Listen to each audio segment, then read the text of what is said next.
Look, I'm letting you off the hook this time. Just come back, and I'll pretend I didn't see anything. What is this guy talking about? He doesn't get it. Time to show him some hard truths. My name is Olivia, and I'm 32. I've been married to my husband Mason for a year now. We met at a friend's party, hit it off, started dating, and eventually got married. We're not getting any younger after all. Mason isn't the most exciting guy, but he's calm and steady. I thought we'd be together until we were old. We both work, so we don't have to worry about money. We got married without overthinking it. I do most of the housework since we're both busy with our jobs. Mason never helps. He's either relaxing or leaving early, rarely home. But I never found housework a burden. My parents lived like this too, and I thought this was how a wife's life should be. I have a regular 9-to-5 job and no major hobbies. Mason and I were never very talkative. We respected each other's space, and it was never a problem. Life just went on. One night, Mason came home late, probably from drinking with coworkers or friends, who knows. I welcomed him. "Mason, you're home late. Had a long night out, huh? Dinner's still there if you want it. But I guess you're not eating this late, are you?" He turned around, said nothing, and walked into the living room, ignoring me. I sighed. Here we go again. Whenever Mason is in a bad mood, he gets very quiet, so I figured something at work or during his night out must have upset him. Best to let him be. I know better than to bother him when he's like this. I felt his presence from the living room but shrugged it off and went to bed. He'd probably be back to his cheerful self by morning. It was the same old story, and I didn't give it a second thought. The next morning, while I was preparing breakfast, Mason came into the kitchen. "Good morning," I greeted him cheerfully. Mason glanced at me, grabbed some milk from the fridge, and left without a word. I was a bit surprised by his coldness. It wasn't like him. He still seemed to be in a bad mood. I never thought I'd see the day when he would act like this. We both valued our independence and space. I hadn't tried to talk to Mason directly, so I decided to wait and see. I continued preparing lunch boxes for both Mason and myself. However, things didn't go back to normal that easily. Mason remained distant the following night and the day after. At this point, I was genuinely concerned. Days turned into weeks, and Mason continued to give me the silent treatment. I tried reaching out through WhatsApp and even left him notes, but he ignored it all. However, he'd eat the meals I prepared. I noticed the empty lunchbox in the sink, so I knew he ate the packed lunch. So I put a note in a cooler bag. I thought if he found a note while enjoying the lunch I made with love, he'd have to react. But that was another miss. Mason said nothing. Before I knew it, over a month had passed in this strange silence. I felt helpless. I had tried everything, but nothing worked. Then, one evening, I took a drastic step. I deliberately didn't prepare dinner. Every evening, I made dinner when I got home. But what if I didn't? How would Mason, who's been ignoring me, react? I decided to find out. When Mason came home, I pretended to be watching TV in the living room. Mason came into the living room and looked intently at the table where dinner usually waited. But tonight, the table was empty. After looking at the barren table, Mason turned his gaze to me. Holding my breath, I waited for him to say something, but he walked into the living room in complete silence. I heard the front door open and shut with a bang. I was stunned. Why am I being ignored like this? I had no idea. I was left bewildered, sitting alone on the living room couch. The next morning, I woke up and went to the living room. Mason was already gone. Did he go to work already? Curious, I looked on the living room table and found a note. Reading the words on it, my eyes went wide. "Stop skipping out on your wifely duties," it read, scribbled hastily in messy handwriting. Something inside me snapped. That's it. I'm done. Why do I have to keep pleasing Mason? Is this going to be my life forever? We were never a clingy couple, but this is just unacceptable. There's no reason for him to do this, nor an opportunity for me to even ask about it. For the last month, the stifling silence in the house has been unbearable. I wrote next to Mason's scribble, "I'm going back to my parents' house." I quickly packed up my things and went home. My sudden arrival surprised my parents, but after I explained how Mason had been ignoring me for over a month without any apparent reason, they understood and welcomed me warmly. It felt good to be in an environment where I could have a normal conversation. For now, I decided to stay here and see how Mason reacts before deciding on my next steps. I didn't hear from Mason the day I left. Knowing him, he's probably assuming I'm just trying to make a point and will continue to ignore me. Well, let's see how long this lasts. Days turned into weeks, and there was still no call or message from Mason via WhatsApp or any other means. He didn't even bother to visit my parents' house. Before I knew it, half a year had passed. I had nearly forgotten about Mason altogether. Then one day, as I was leaving my parents' house to go shopping, there he was. Mason, standing with a defiant and angry expression. I was shocked and froze in my tracks. Mason just glared at me, still not saying a word. Is this game still going on? It was almost laughable how silent Mason was. But then, in the next moment, he tried to walk into my parents' house without saying a word. Whoa, hold on there. I stopped him. Mason looked at me, his face a mix of anger and disbelief, but still silent. I warned, don't just walk in. I will call the police. Finally, after more than 6 months, Mason spoke, a snide smile on his lips. Look at you, acting all high and mighty. Since when do you get like this? Just because you're at your parents' house doesn't mean you can talk to me like that. I remembered Mason being a bit rough around the edges, but not like this. Lost in thought, I was jolted back to reality when Mason suddenly erupted. What were you thinking? Leaving the house for half a year, having a good time at your parents'? Get a grip. Mason kept ranting, then gestured as if to say, I can't believe this. Look, I'll cut you some slack this time, okay? Just come home. I'm willing to overlook it this once. Mason spoke so condescendingly. I calmly responded, I think you're confused. You and I are strangers now, you know? Mason's face went blank, then turned red with rage. He started yelling again. What are you saying? Have you lost your mind? We're married, aren't we? Stop playing games. His intense outburst silenced me for a moment. He kept yelling, I'm saying I'll forgive you this time, so stop messing around and pack your bags. At that moment, my own anger boiled over. He talked like he was doing me a favor by forgiving me, as if I'd done something wrong.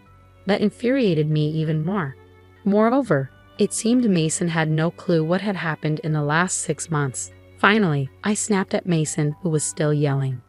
I received divorce papers from your mother, signed them, and already filed them with the court. So we're not married anymore. Got it? We're strangers. Total strangers. Understand? I emphasized the word strangers, and Mason looked at me, his face drained of color. He seemed genuinely shocked. Here's what happened, I continued. A month after I moved back to my parents' home, your mother, Helen, called me to a cafe near our house. We had never been close, and I hadn't seen her for a while. After brief pleasantries, she handed me an envelope. What's this? I asked, tilting my head. Open it. Even you will understand, she said. I opened the envelope and pulled out the paper inside. It was a divorce petition, already signed and stamped by you. Confused, I looked at Helen. The eyes of your mother, who was glaring at me, were the same as yours, full of disdain. While putting the divorce petition back into the envelope, I asked her, So, is this Mason's doing? Did he say anything to you about this? Helen let out an exaggerated sigh before answering. Oh yes, he said plenty. Would you like to hear? I smiled at her and replied, Yes, please go ahead.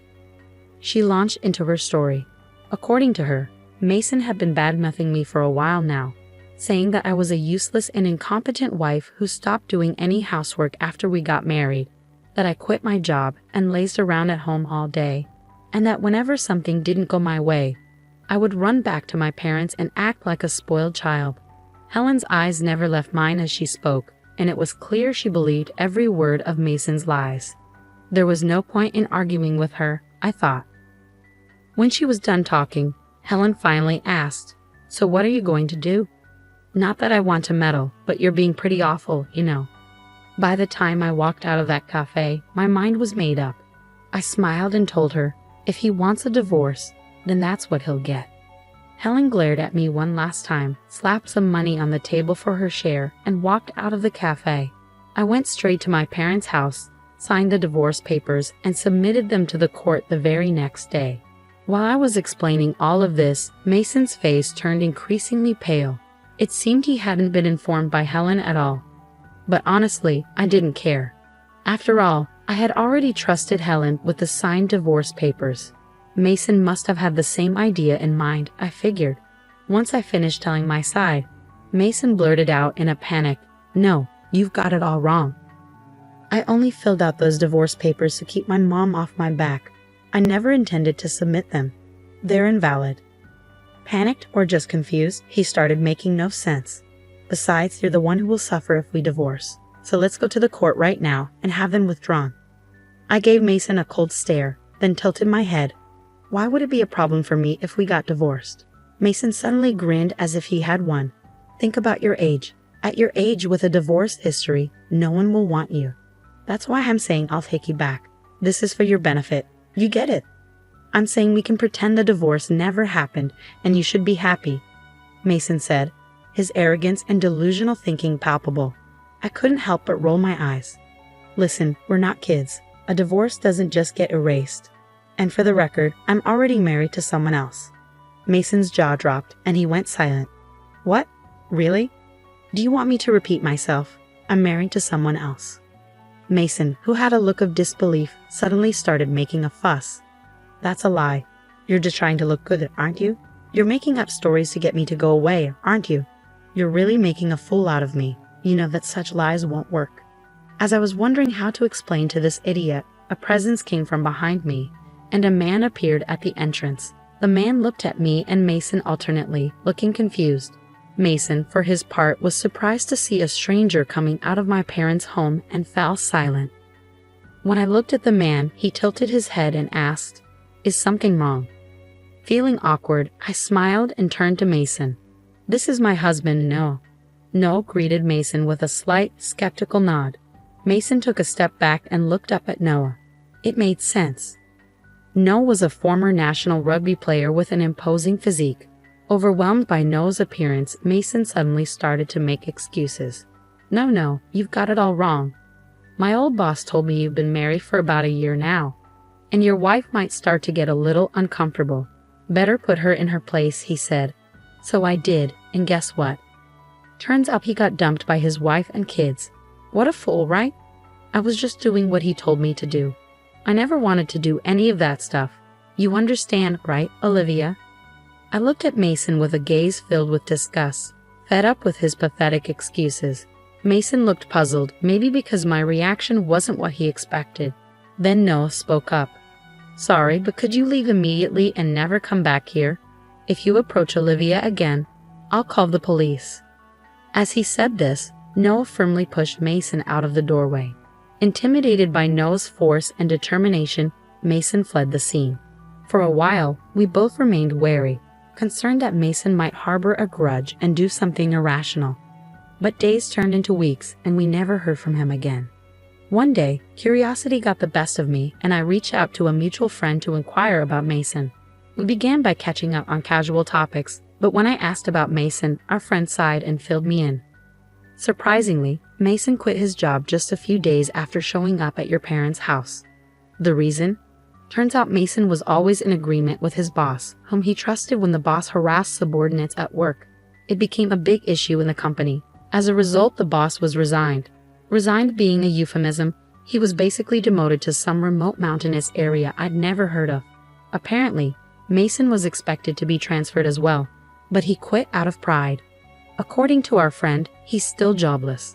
He's been looking for work, but his arrogance has hindered his efforts. Even when recruiters offer him opportunities, he declines interviews. Furthermore, news of him quitting reached his mother, who then disowned him due to her own extreme personality. Finally, our friend said he blames everything on his old manager and just drowns his sorrows every day. At this rate, he'll ruin his health before he ever finds another job. It's a mess. I hope he finds a new spouse or something, but that's unlikely. We both chuckled as we hung up the phone. Mason seemed to be drowning his days in job hunting and drinking. Thanks to him, I am now living a peaceful life with Noah. Interestingly, Noah was actually my colleague. Upon hearing about my divorce, he had eagerly pursued me. Though we started dating only 6 months after my divorce, which made me somewhat hesitant, I was quickly drawn to his confident manner and kind personality. After getting married, Noah told me that he had always had a crush on me and he was heartbroken when I got married. I laughed and apologized for not noticing his feelings sooner. Noah helps me around the house, a task I used to handle alone. Whenever we eat together, He always says how delicious the food is with a smile. It's these little things that make me incredibly happy, something I never expected. I was probably numb to it all, having grown up with old-fashioned parents.